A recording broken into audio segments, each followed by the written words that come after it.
So good morning guys. तो चलिए start करते हैं आज के यानी कि 22 फरवरी के इंपॉर्टेंट करंट अफेयर्स को। आज बहुत सारे इंपॉर्टेंट प्रश्न हमें देखने को मिलेंगे।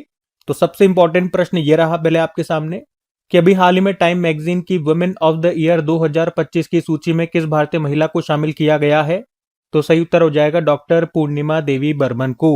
तो याद रखेंगे असम की वाइल्ड लाइफ बायोलॉजिस्ट है डॉक्टर पूर्णिमा देवी बर्मन, जिनको अभी टाइम मैगजीन की वुमेन ऑफ द ईयर 2025 की लिस्ट में शामिल किया गया है।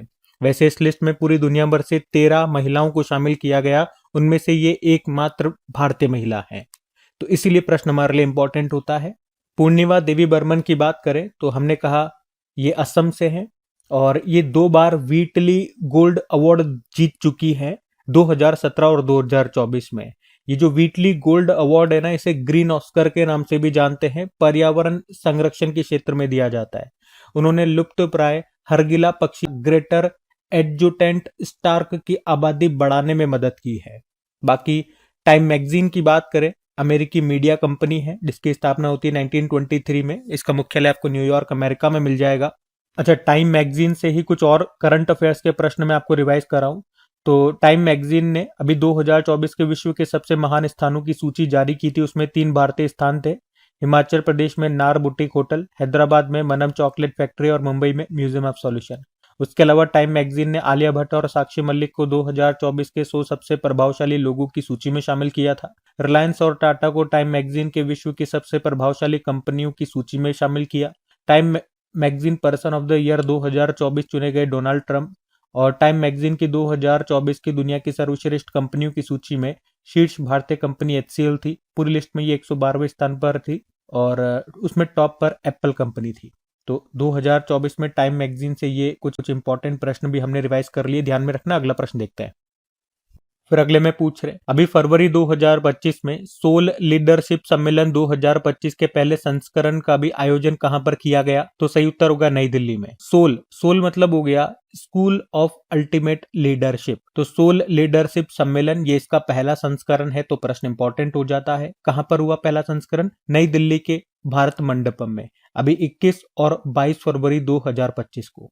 और इसका उद्घाटन किया प्रधानमंत्री नरेंद्र मोदी ने। वैसे भूटान के जो प्रधानमंत्री हैं शेरिंग टोब्गे, उन्होंने भी यहाँ पे अपना मुख्य भाषण दिया। वे अभी 3 दिवसीय भारत के दौरे पर हैं। अच्छा, ये सोल लीडरशिप सम्मेलन का उद्देश्य क्या है? तो इसका उद्देश्य ऐसा मंच, ऐसा प्लेटफॉर्म प्रदान करना है जहां जीवन के विभिन्न क्षेत्रों में, जैसे कि खेल में, कला, राजनीति, मीडिया, आध्यात्मिक दुनिया आदि के नेता युवा पीढ़ियों को प्रेरित करने के लिए अपनी सफलताओं और असफलताओं को यहाँ पे साझा करते हैं, एक दूसरे के साथ शेयर करते हैं। सोल की बात करें, समान विचारधाराओं वाले व्यक्तियों के द्वारा स्थापित ये एक निजी तौर पर वित्त पोषित प्रमुख संस्थान है, जिसका मुख्यालय आपको मिलेगा गांधीनगर गुजरात में और इसके अध्यक्ष है सुधीर मेहता। ठीक है, तो प्रश्न आपको एक लाइन में क्या याद रखना है? अभी सोल लीडरशिप सम्मेलन का भी पहला संस्करण कहां पे हुआ? नई दिल्ली में हुआ। अब सम्मेलन, कुछ इंपॉर्टेंट समिट्स में आपको रिवाइज कराता हूं। जैसे कि देखो, अगर पूछे अभी world audio visual entertainment summit, ये इस साल मई में होगा पहली बार और भारत इसे होस्ट कर रहा है। भारत में भी कहा? मुंबई में। 3 बार इसका वेन्यू चेंज हुआ है, तो याद रखना ये बहुत न्यूज में है। अभी 31वां राष्ट्र बाल विज्ञान कांग्रेस का आयोजन हुआ भोपाल में। ग्रामीण भारत महोत्सव 2025 हुआ नई दिल्ली में। 28वां राष्ट्रमंडल संसदीय सम्मेलन 2024 होगा भारत में। इंडिया एनर्जी वीक 2025 का आयोजन हुआ नई दिल्ली में। काशी तमिल संगम 3.0 हुआ वाराणसी में। 8वां इंडस फूड 2025 हुआ ग्रेटर नोएडा में।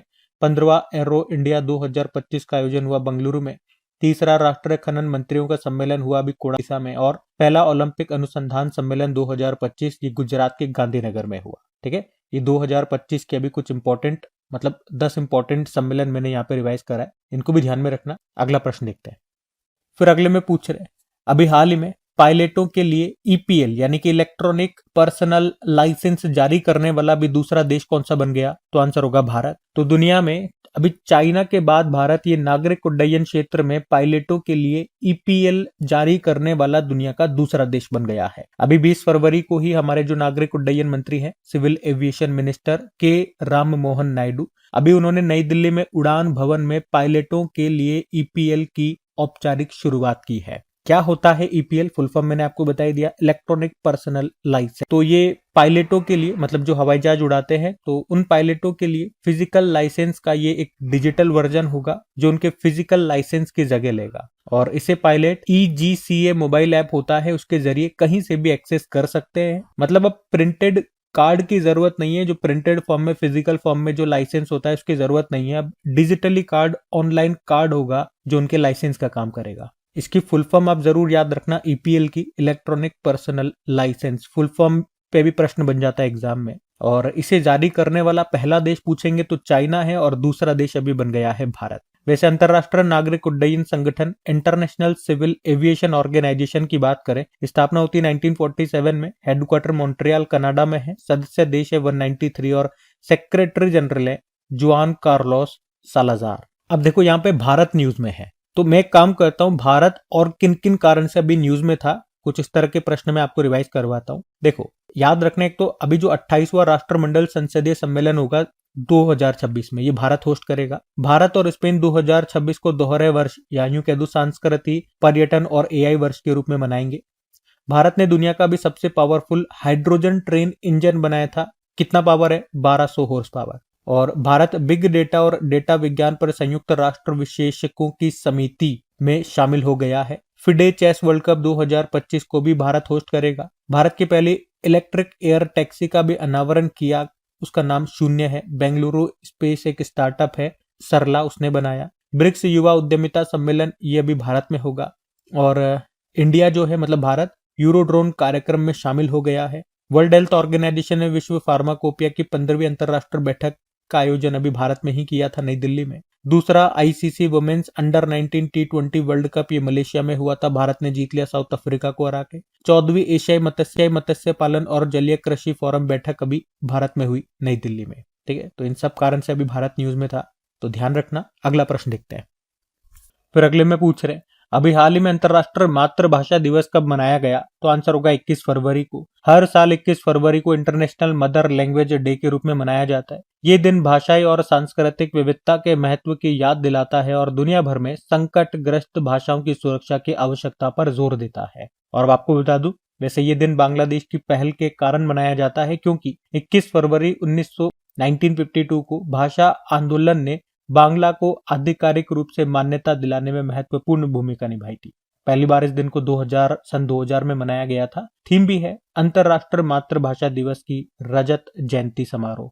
मतलब 2025 में पूरे 25 साल इसे पूरे हो गए, सिल्वर जुबली, रजत जयंती, तो वही इसकी थीम है। और आपको ये भी बता दूं, सन 2008 को अंतरराष्ट्रीय भाषा वर्ष के रूप में मनाया गया था। और भाषा से ही आपको 2-3 दिवस और याद आएंगे, जैसे कि इंटरनेशनल साइन लैंग्वेज डे होता है 23 सितंबर को होता है, वर्ल्ड हिंदी डे 10 जनवरी और नेशनल हिंदी डे 14 सितंबर को मनाते हैं। चलो, फरवरी के कल मैंने आपको डेज रिवाइज नहीं करवाए थे, आपको लिखने के लिए बोला था। बहुत सौ ने लिखा, बहुत सौ ने नहीं लिखा, तो एक बार मैं आपको रिवाइज करवाता हूँ। शीट पूरी आपके सामने है, आपको कल पता चल गया होगा कि आपको डेज याद है या नहीं है। तो अभी मौका है, मेरे साथ साथ बोले, रिपीट करें ताकि आपको चीजें याद रहे। जैसे कि 1 फरवरी को भारतीय तटरक्षक बल दिवस, 2 फरवरी को वर्ल्ड वेटलैंड डे, 4 फरवरी कैंसर डे, 10 फरवरी विश्व दलहन दिवस, 10 फरवरी नेशनल डी वार्मिंग डे, कृमि मुक्ति दिवस। और इस बार 10 फरवरी को हमने मिर्गी दिवस के रूप में भी मनाया, जो कि फरवरी के दूसरे मंडे को होता है। 11 फरवरी को विज्ञान में महिलाओं और लड़कियों का अंतरराष्ट्रीय दिवस, 11 फरवरी सेफर इंटरनेट डे, 11 फरवरी एंटी स्मगलिंग डे और 11 फरवरी को ही विश्व यूनानी दिवस होता है। 12 फरवरी राष्ट्रीय उत्पादकता दिवस, 13 फरवरी राष्ट्रीय महिला दिवस, 13 फरवरी वर्ल्ड रेडियो डे, 15 फरवरी विश्व पेंगोलिन दिवस, 15 फरवरी अंतरराष्ट्रीय बाल कैंसर दिवस, 17 फरवरी वैश्विक पर्यटन लचीलापन दिवस यानी कि टूरिज्म रेजिलियंस डे। और अभी 20 फरवरी को एक तो विश्व सामाजिक न्याय दिवस मनाया था, विश्व मानव विज्ञान दिवस इस बार मनाया, जो कि फरवरी के तीसरे गुरुवार को होता है। और 20 फरवरी को अरुणाचल प्रदेश और मिजोरम ने अपना स्थापना मनाया था। ठीक है, तो ये सब ध्यान में रखना। अगला प्रश्न देखते हैं।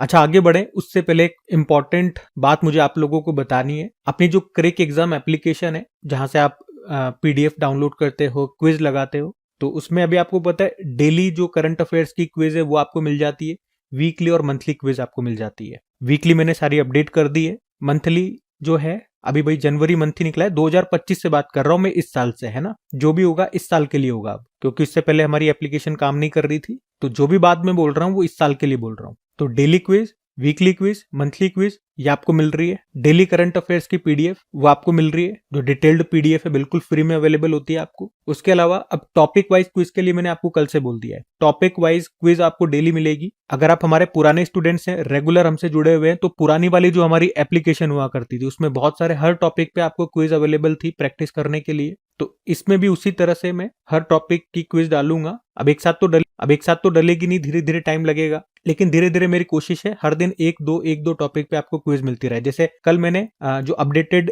मुख्यमंत्री हैं, अपडेटेड जो राज्यपाल गवर्नर्स हैं अभी वर्तमान में जिन जिन राज्यों में, तो उसके ऊपर मैंने क्विज डाल दी है। और इसके अलावा टॉपिक वाइज करंट अफेयर्स पे भी आपको क्विज मिलेगी। और इसमें जैसे हम पहले बनाए थे उसकी तरह नहीं बना रहा हूं, इस बार उससे भी बेहतर बना रहा हूं। जैसे कि आप टॉपिक वाइज करंट अफेयर्स में गए, अवार्ड्स वाला सेक्शन आपने चुना, जैसे कि अवार्ड्स में आपको क्विज लगानी है, तो अवार्ड्स में भी आपको मंथली वाइज मिल जाएंगे। जैसे कि जनवरी मंथ में आप गए तो जनवरी मंथ के जितने भी अवार्ड्स करंट अफेयर्स में आए वो आपने लगा लिए।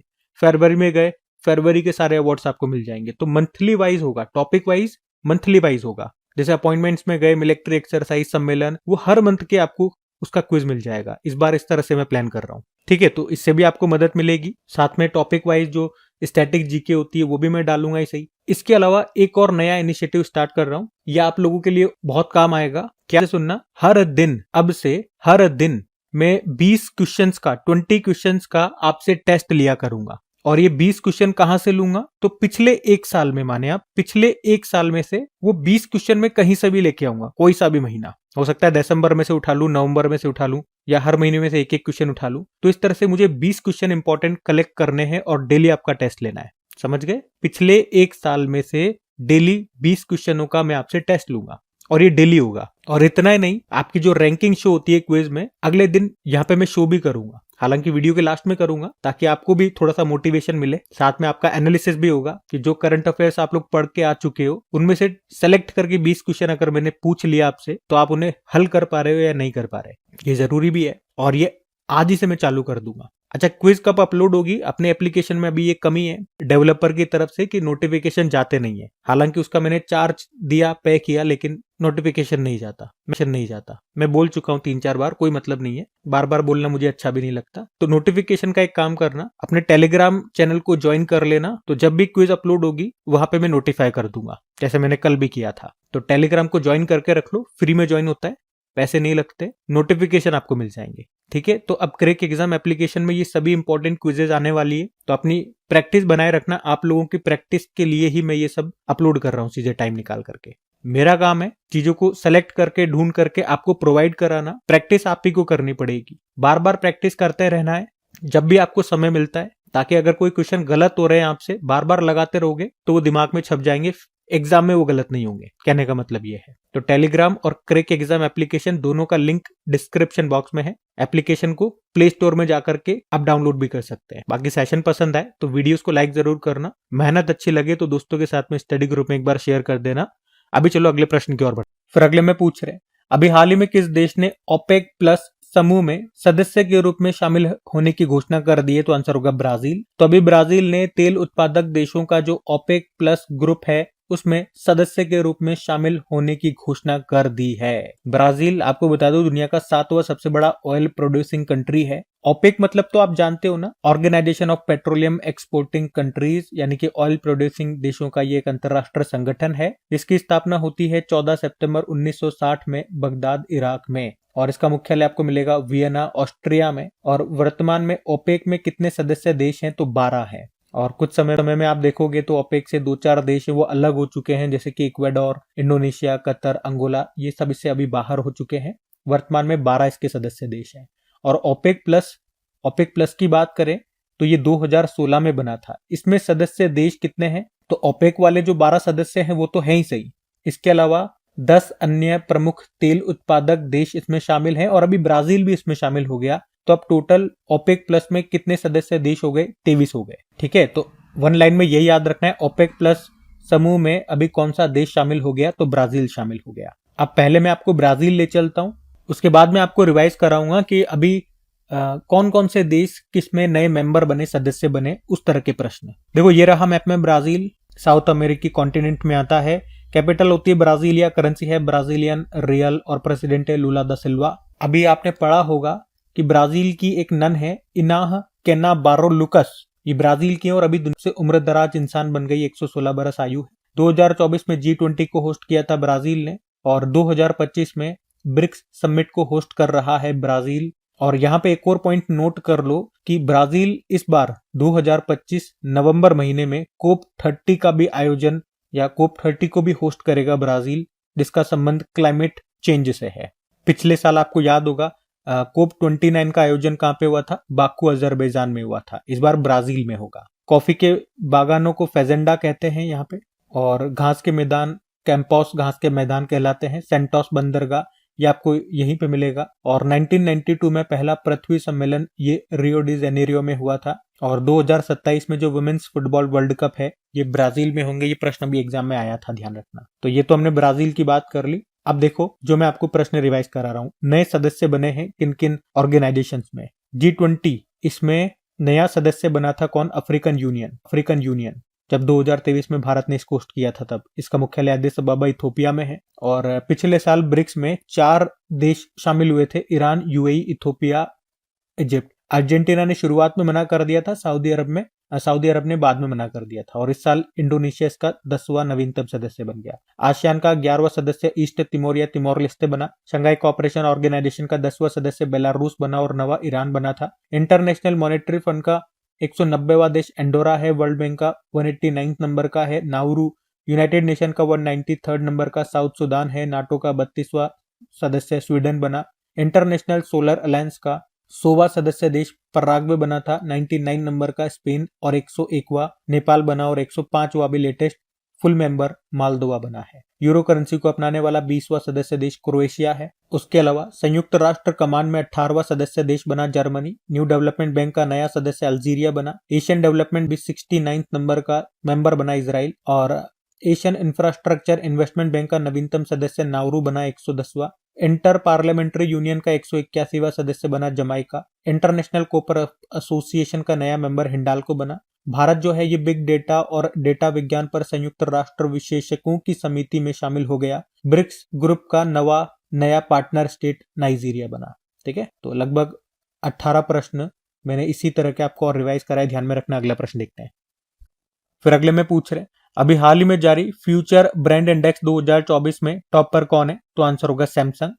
तो अभी हाल ही में फ्यूचर ब्रांड इंडेक्स 2024 को जारी किया गया और इसमें टॉप पर साउथ कोरिया की जो कंपनी है सैमसंग, वो इसमें टॉप पर है। जबकि भारत की रिलायंस इंडस्ट्रीज इसमें दूसरे स्थान पर है।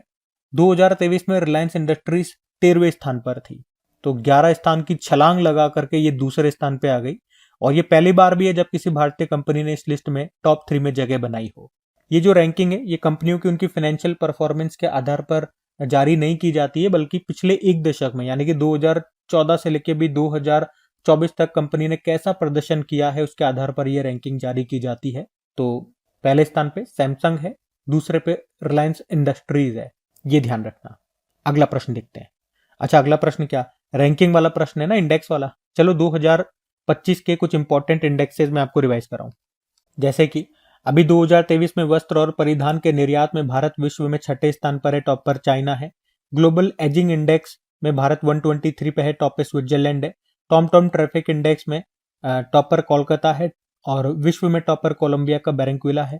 QS world future skill index में भारत के ओवरऑल रैंक 25 है, टॉप पर अमेरिका है। कॉफी उत्पादन के मामले में भारत विश्व में 7वें स्थान पर है, भारत में टॉप पर कर्नाटक और विश्व में टॉप पर ब्राजील है। ग्लोबल फायर पावर इंडेक्स में भारत 4थे स्थान पर है, टॉप पर अमेरिका है। एडलमैन ट्रस्ट बैरोमीटर में टॉप पर चाइना है, तीसरे पे भारत है। नीति आयोग ने जो पहला राजकोषीय स्वास्थ्य सूचकांक जारी किया उसमें पहले पे उड़ीसा, फिर छत्तीसगढ़, फिर गोवा है। फोर्ब्स की 2025 के दुनिया के सबसे शक्तिशाली देशों की सूची में भारत 12वें पे है, टॉप पर अमेरिका। अंतरराष्ट्रीय वायु परिवहन संघ की रिपोर्ट के अनुसार भारत को वैश्विक घरेलू उड़ान भार रैंकिंग में पहला स्थान मिला। Global lead green building 2024 ranking में भारत तीसरे पे है, टॉप पर चाइना। भ्रष्टाचार धारणा सूचकांक करप्शन परसेप्शन इंडेक्स में भारत 96 पे, टॉप पर डेनमार्क है, ट्रांसपेरेंसी इंटरनेशनल ने जारी किया। और अभी पंचायत हस्तांतरण सूचकांक 2024, इसमें पहले पे कर्नाटक, दूसरे पे केरल और तीसरे पे तमिलनाडु था। ठीक है, ये 2024 में अभी सारे इंडेक्सेस हमने पढ़े, ध्यान में रखना। अगला प्रश्न देखते हैं। फिर अगले में पूछ रहे हाल ही में भारत का पहला निजी सुपरसोनिक रैमजेट इंजन जिसका नाम है तेज, इसको किसने लॉन्च किया, तो आंसर होगा हाइप्रिक्स ने। तो हाइप्रिक्स ये बंगलुरु का एक डिफेंस स्टार्टअप है और अभी इसी ने भारत का पहला प्राइवेट सुपरसोनिक रामजेट इंजन जिसका नाम तेज है इसको बनाया है। ये इंजन मैक 2 से मैक 4 के बीच की स्पीड तक काम कर सकता है। इसके अलावा हाइप्रिक्स ने कहा कि अब वो कीरा M1 नामक आर्टिलरी शेल को डेवलप कर रहा है। वैसे रामजेट क्या होता है? रामजेट की बात करें तो ये हाई स्पीड इंजन होता है जो मिसाइल्स और सुपरसोनिक एयरक्राफ्ट में यूज होता है।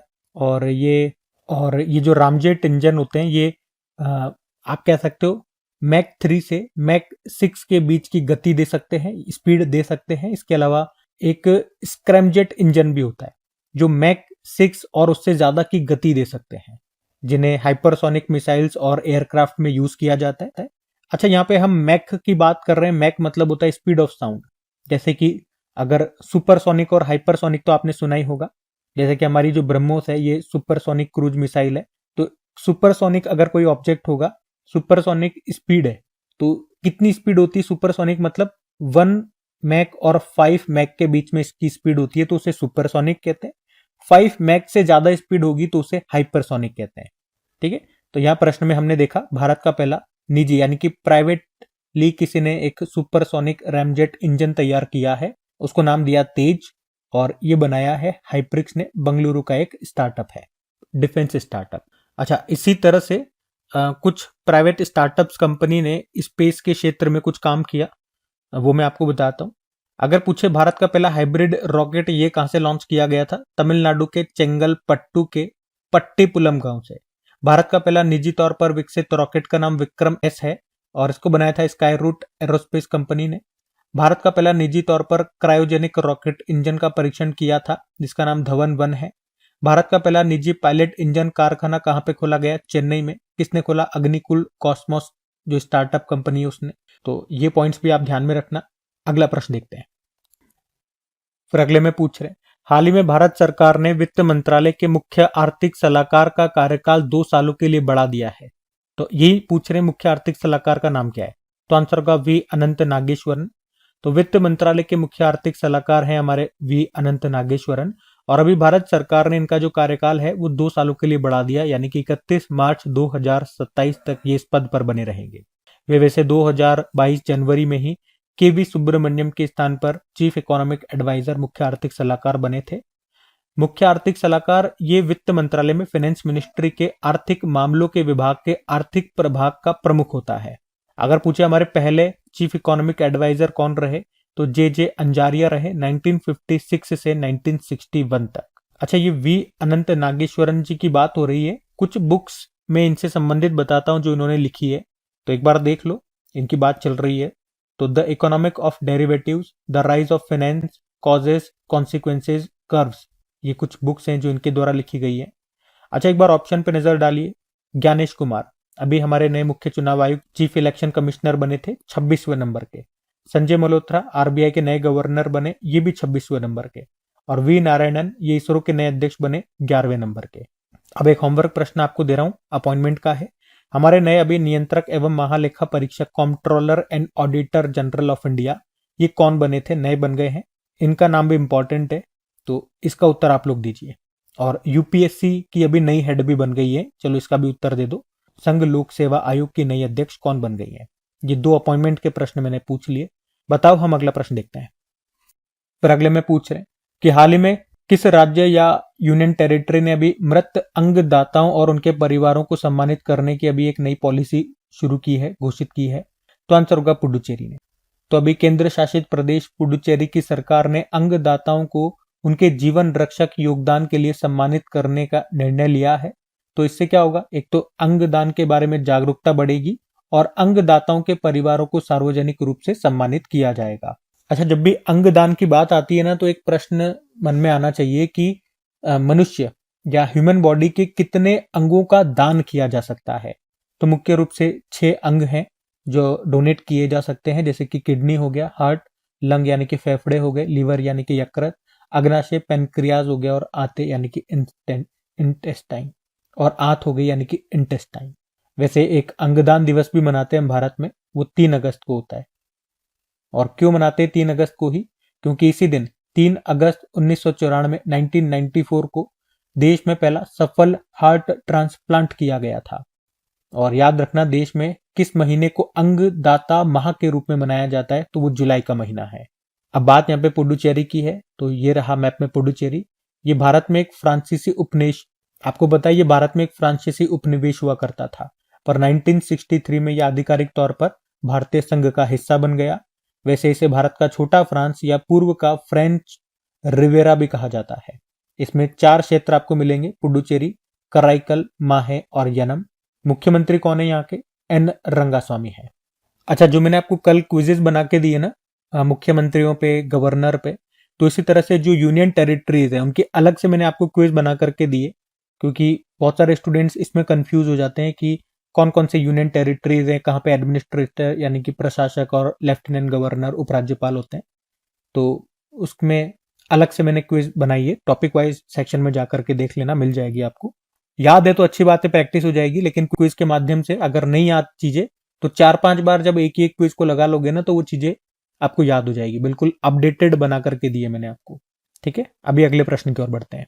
फिर अगले में पूछ रहे, हाल ही में दूसरा अखिल भारतीय राज्य जल मंत्री सम्मेलन कहां पर आयोजित किया गया था? तो आंसर होगा उदयपुर में। तो अभी दूसरा अखिल भारतीय राज्य जल मंत्रियों का सम्मेलन अभी 18 और 19 फरवरी को हुआ। कहां पे? राजस्थान के उदयपुर में, जिसका उद्घाटन किया हमारे केंद्रीय जल शक्ति मंत्री CR पाटिल ने। थीम भी रही भारत @2047, एक जल सुरक्षित राष्ट्र। और इसमें उड़ीसा के मुख्यमंत्री मोहन चरण मांझी और त्रिपुरा के मुख्यमंत्री मणिक शाह, इन्होंने भी हिस्सा लिया। इस बार ये इसका दूसरा सम्मेलन था। तो पहला वाला सम्मेलन ये 2023 में हुआ था भोपाल में। अच्छा, वैसे आप जानते हो एक जल जीवन मिशन होता है, वो 2019 में शुरू हुआ था, जिसका टारगेट क्या था? 2024 तक हर घर नल से जल पहुंचाना। टारगेट पूरा नहीं हुआ तो सरकार ने टारगेट बढ़ा दिया, 2028 का टारगेट रख दिया। और इसी तरह से एक राष्ट्रीय जल मिशन भी है जो 2011 में शुरू हुआ था। उसका शुभंकर भी याद रखना, उसका शुभंकर पीकू है, जो रिप्रेजेंट करता है मोर को। वैसे ये सम्मेलन वाला प्रश्न है, सम्मेलन वाला प्रश्न एक पीछे हमने देखा, हमारा रिवीजन करवाई दिया था।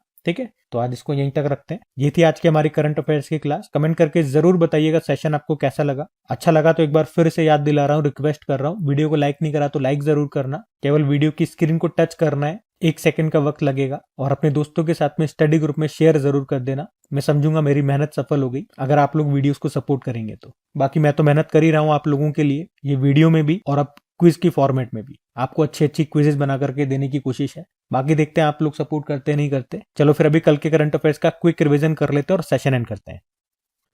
तो कल पहला प्रश्न पूछा था, देश का पहला वर्टिकल बाईफेशियल सोलर प्लांट कहां पर स्थापित किया गया? नई दिल्ली में। विश्व सामाजिक न्याय दिवस मनाया 20 फरवरी को। टोपोलॉजिकल कोर पर आधारित दुनिया की पहली क्वांटम चिप डेवलप की माइक्रोसॉफ्ट ने। किसने वन मैन ऑफिस नाम की ऑनलाइन सेवा शुरू की? LIC। किस राज्य सरकार ने गुटखा और पान मसाला पर 1 साल के लिए बैन लगा दिया? झारखंड। और 2025 में जो मिस वर्ल्ड कॉन्टेस्ट होगा उसकी मेजबानी करेगा तेलंगाना। चर्चा में रही मृदा स्वास्थ्य कार्ड योजना कब शुरू की गई? 19 फरवरी 2015। भारत सरकार ने प्रधानमंत्री आशा योजना को कब तक के लिए बढ़ा दिया? तो 31 मार्च 2026। और मिलिंद रेगे का निधन हो गया, उनका संबंध था क्रिकेट से। उसके अलावा आखिरी प्रश्न था कि 11,000 वनडे रन बनाने वाले दूसरे सबसे तेज बल्लेबाज बन गए कौन? रोहित शर्मा। चलो कल का भी होमवर्क प्रश्न देखते हैं और सेशन एंड करते हैं। तो कल के वीडियो में पूछा था विश्व समुद्री प्रौद्योगिकी सम्मेलन 2024 का आयोजन कहां पर हुआ? तो आंसर होगा चेन्नई। आप सभी ने प्रश्न का बिल्कुल सही उत्तर दिया। अब ये रहा आज का आपका होमवर्क प्रश्न।